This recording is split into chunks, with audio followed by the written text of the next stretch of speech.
KPBS On Demand is supported by Latino Legacy Foundation, presenting their Storyteller series, Reach for the Stars with Ellen Ochoa, the first Latina astronaut, former NASA director, and San Diego native. Sunday, June 29th. More at latinolegacyfoundation.org. Good morning. I'm Annika Colbert. It's Tuesday, February 15th. School mask mandates remain in place for now. More on that next, but first, let's do the headlines. San Diego County public health officials reported 787 new COVID-19 cases on Monday and 20 additional deaths. Hospitalizations continue to decrease here. The county is expected to update its COVID positivity test rate later today. Police are now writing tickets for some of the people living in an encampment near the sports arena. The city says it's part of a progressive enforcement approach now that shelters have space again. But homeless advocates like Colleen Cusack believe the city is escalating enforcement to make it harder for people to be found in next week's homeless point-in-time count. If they scatter all of these people to the wind, then the mayor is going to take credit for reducing homelessness. Rachel Lang is a spokesperson for Mayor Todd Gloria. She says that allegation just isn't true, and the enforcement is part of a normal process. She also points to federal funding tied to the homeless count. These federal dollars are really important, and how those federal dollars, one of the calculations for how much we get is the magnitude of our problem. So it is in our best interest to have an accurate count. The cleanup of the area started about 2 weeks ago. The aircraft carrier USS Carl Vinson returned to San Diego on Monday. The carrier had been deployed for 8 months to the Western Pacific. Leaked video showed a January 24th accident where one of the Navy's new F-35C fighter jets slammed into the deck of the carrier and fell into the ocean near the South China Sea. 7 were injured, but no one was killed. From KPBS, you're listening to San Diego News Now. Stay with me for more of the local news you need. KPBS On Demand is supported by Splatero, helping homeowners pay off debt by offering streamlined access to your home's equity with no additional monthly payments or new debt. Splatero provides a lump sum of payment in exchange for a share of your home's future value. Pre-qualification is available at splatero.com.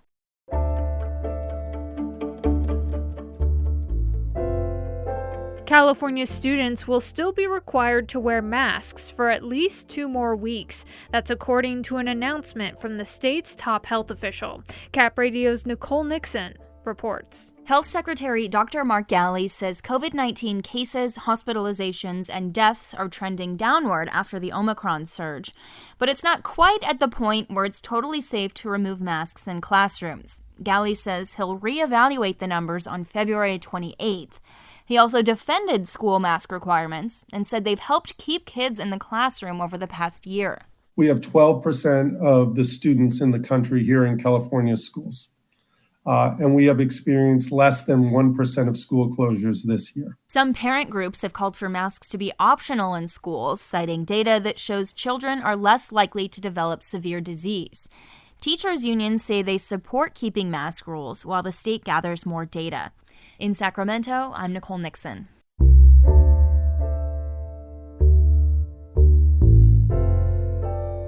On Capitol Hill, there's a bipartisan cooperation to remove spent nuclear waste on San Onofre. The bill would prioritize removal of the waste from facilities near large populations or seismic hazards.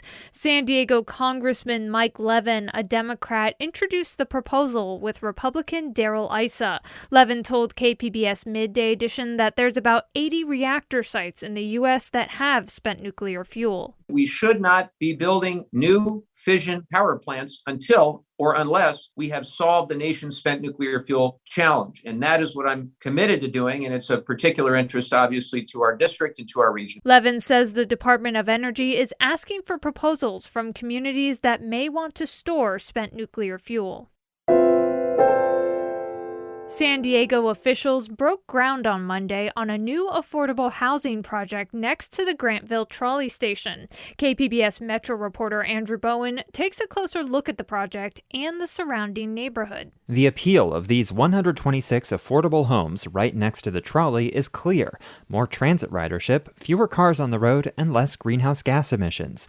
But step off the trolley and into the neighborhood of Grantville, and you'll find busy streets that are hostile to pedestrians and cyclists.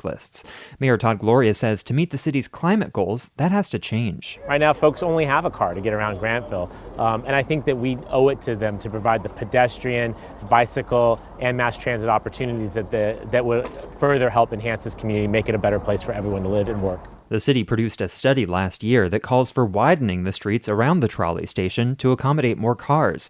Mayor Gloria has not yet said whether he supports that plan. Andrew Bowen, KPBS News.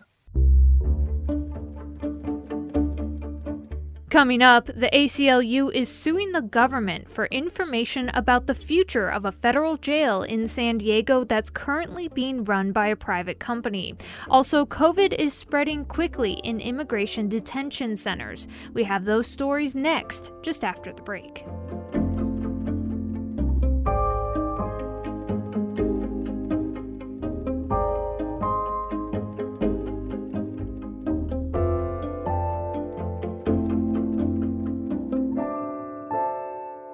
KPBS On Demand is supported by Markel Design and Remodeling, helping homeowners with their home remodeling needs. From ADUs to kitchen remodels, room additions, and custom homes, Markel Design and Remodeling can help homeowners design and build their dream homes. More at trustyourhometous.com.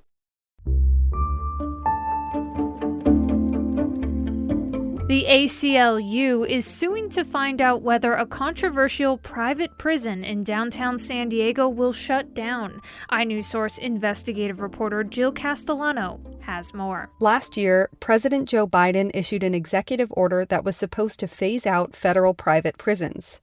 The order should shut down a San Diego jail called Western Region, which mostly houses nonviolent federal offenders waiting for trial.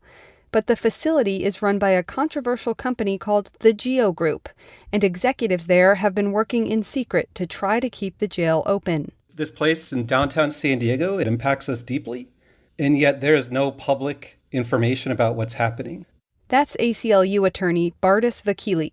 The ACLU filed suit 2 weeks after iNewsSource learned about an unexpected death at the federal jail.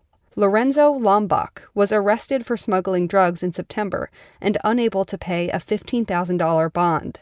Days later, he contracted COVID-19 inside Western Region and died before he could plead not guilty. It's just the definition of a senseless death. Vakili says Lombach's death shows just how dangerous private prisons can be. For KPBS, I'm iNewsSource investigative reporter Jill Castellano. iNewsSource is an independently funded nonprofit partner of KPBS. Mask mandates are soon disappearing for most people in California, but they'll remain in place at congregate settings like immigrant detention centers where COVID is spreading. Detained people say it's been tough to get a booster shot to protect themselves. KQED's Farida Javala Romero reports. Last month, the number of people detained by Immigration and Customs Enforcement who got COVID-19 skyrocketed from about 300 to more than 3,000 as Omicron spread across the country. The CDC has recommended booster shots for all adults since last fall, and it prefers Moderna and Pfizer shots, which are more effective. But people locked up at ICE facilities in California report there's long delays to get a booster or that they can't get the more effective ones, says Edwin Carmona Cruz with the California Collaborative for Immigrant Justice. There are massive efforts across the state and across the nation to be vaccinated, to be boosted, right? And so when you look at this population that's in immigration detention, they're forgotten. Advocates worry most about the thousands of detainees nationwide with medical conditions and a higher risk of getting really sick from COVID. People like Enrique Cristobal Meneses, who has asthma. My lungs hurt. I've been coughing since the 21st. He's been coughing since the 21st of January. That was just days after he says officials placed a new detainee with fever and other COVID symptoms in his dorm, violating ICE's pandemic protocols. He says within a week, he and 17 others tested positive. He blames the facility. I was frustrated because there was a lot of detainees, including myself, that I was already displaying some of the symptoms. And I feel like their negligence puts our health and our life at risk. Cristobal wasn't boosted because the facility only offers the Johnson & Johnson vaccine, he says, and he had a bad reaction the first time he took it. A spokesman for the GEO Group, the company that operates Golden State Annex, declined to comment on Cristobal's story. He said boosters are available, but wouldn't say which kind. A spokesman with another prison company, Management and Training Corporation, that also runs an ICE detention center in California, says they get boosters from ICE, which has only had J&J. Medical experts have all said that to only offer the Johnson & Johnson vaccine to somebody as a booster shot falls below the standard of care that is expected for anybody in the country. Eunice Cho is an attorney with the ACLU. She filed a lawsuit last month on behalf of medically vulnerable ICE detainees who couldn't get boosters at all, including at the California facility where Cristobal is held. It is really inconceivable at this point that ICE has not gotten its act together to provide COVID-19 boosters to people in detention. This really just goes beyond the pale. ICE says it is committed to CDC guidelines and working to get Pfizer and Moderna booster shots. But a spokeswoman declined to answer questions about how many detainees have gotten boosters, citing the lawsuit. Meanwhile, Carmona Cruz and other advocates met with officials at the California Department of Public Health to ask them to order detention centers in the state to offer the more effective boosters. Requesting the state to intervene and to protect the health and safety of immigrants in the state when there's federal inaction. The California Department of Public Health says they're looking into it, but have no comment at this time. On Friday, an immigration judge granted Enrique Cristobal Meneses the right to stay in the U.S. Still, ICE can hold him for up to 90 more days, but advocates want him released sooner so he can fully recover from the effects of COVID. And that was KQED's Farida Javilar Romero reporting for the California Report. That's it for the podcast today. As always, you can find more San Diego news online at kpbs.org. I'm Annika Colbert. Thanks for listening and have a great day.